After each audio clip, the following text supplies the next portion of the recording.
Assalamualaikum warahmatullahi wabarakatuh. Halo, perkenalkan nama saya Trian Nuzula dengan NIM 23031011. Di sini Tri akan menjelaskan perbandingan efektivitas Trichoderma spp sebagai agen hayati dalam pengendalian penyakit tanaman, review dari dua jurnal. Tugas ini merupakan tugas mata kuliah PTHPT dengan dosen pengampu Ibu Novita Pramasari Putri, SP MSc. Materi pengendalian hayati tanaman.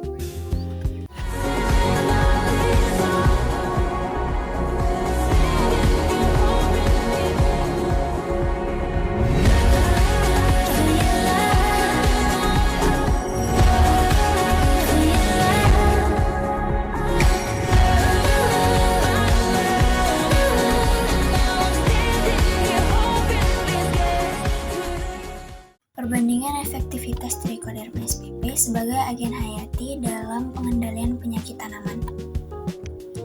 Pendahuluan. Penyakit tanaman yang disebabkan oleh jamur patogen masih menjadi kendala utama dalam budidaya tanaman pangan. Patogen seperti Rhizoctonia solani dan Macropomina fasciolina dapat menyebabkan penurunan hasil yang signifikan pada berbagai tanaman budidaya. Pengendalian penyakit umumnya menggunakan fungisida sintetis, namun penggunaan jangka panjang dapat menimbulkan resistensi patogen, pencemaran lingkungan, serta membunuh organisme menguntungkan.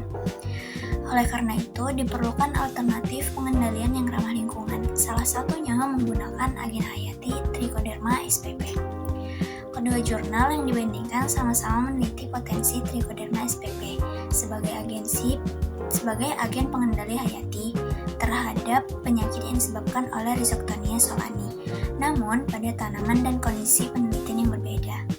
Latar belakang. Jurnal 1, produksi buncis menurun akibat serangan Macropomina fasciolina dan Rhizoctonia solani yang terbawa benih. Sedangkan jurnal 2, produksi padi menurun akibat penyakit hawar pelepah yang disebabkan oleh Rhizoctonia solani.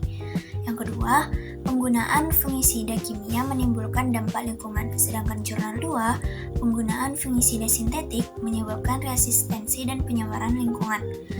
Jurnal 1, diperlukan agen hayati yang mampu mengendalikan patogen terbawa benih, sedangkan jurnal 2, diperlukan pengendalian hayati yang aman dan berkelanjutan. Persamaannya, jurnal 1 dan jurnal 2 sama-sama membahas pengendalian penyakit tanaman menggunakan Trichoderma spp dan sama-sama berupaya mengurangi ketergantungan terhadap fungisida kimia.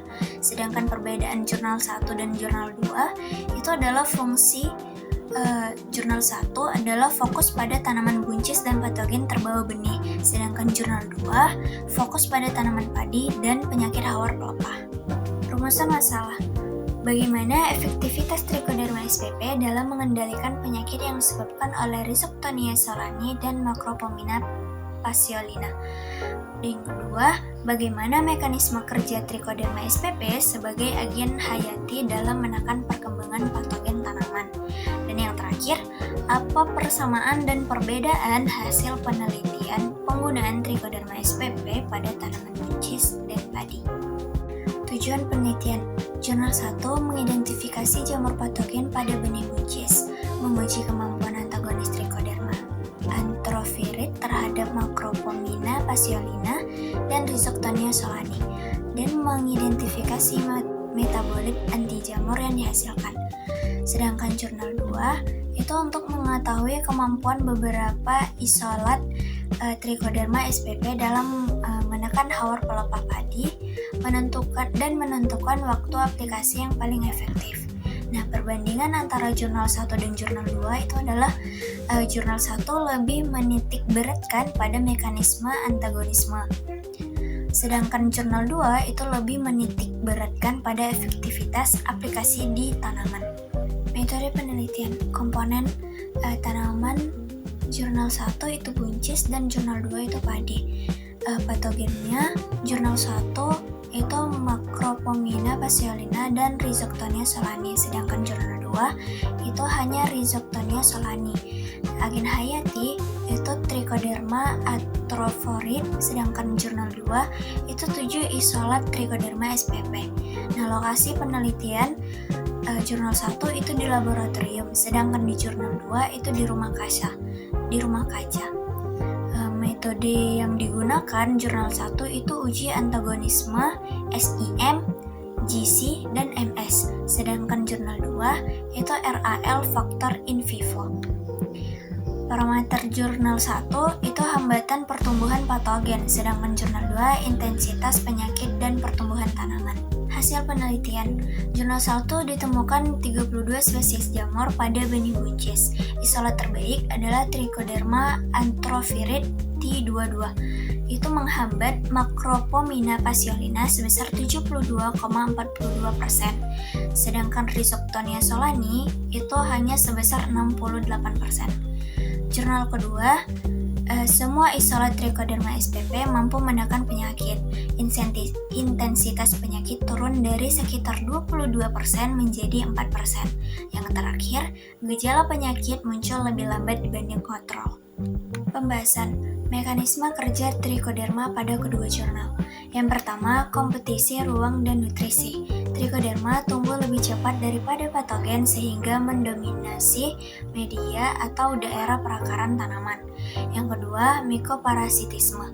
Trichoderma melilit hifopatogen kemudian menghancurkannya melalui aktivitas enzimatis. Yang ketiga, produksi enzim. Produksi enzim itu ada 3, yaitu kitinase, biglukanase, dan selulase. Enzim tersebut merusak dinding sel jamur patogen. Yang keempat, produksi senyawa anti jamur. Jurnal pertama menemukan beberapa senyawa penting, yaitu 5-hydroxymetilfurfural, piranon, dan furfural yang berfungsi sebagai metabolit antimikroba. Perbandingan pembahasan. Jurnal 1 memberikan penjelasan ilmiah lebih mendalam mengenai mekanisme pengendalian, sedangkan jurnal 2 membuktikan efektivitas pengendalian pada tanaman secara langsung. Kesimpulan, kedua penelitian menunjukkan bahwa Trichoderma spp merupakan agen hayati yang efektif dalam mengendalikan penyakit tanaman yang disebabkan oleh Rhizoctonia solani maupun Macropomina passionina. Mekanisme pengendalian meliputi kompetisi ruang dan nutrisi, mikoparasitisme, produksi enzim pelisis, dan produksi metabolit anti jamur. Penggunaan Trichoderma spp berpotensi menggantikan atau mengurangi penggunaan fungisida sintetis. Saran berdasarkan dari kedua jurnal. Yang pertama adalah perlu dilakukan uji lapangan dalam skala yang lebih luas. Yang kedua, perlu pengembangan formulasi biofungisida berbasis Trichoderma spp. Yang ketiga, perlu penelitian mengenai dosis dan waktu aplikasi terbaik. Yang keempat, perlu pengujian pada berbagai jenis tanaman dan kondisi lingkungan. Dan yang terakhir, perlu kombinasi dengan teknologi pengendalian hama terpadu atau PHT. Hai, videonya udah selesai nih. Kuota kamu masih aman kan? Daftar pustaka dan cover kedua jurnal aku taruh di sebelah ya. Bye!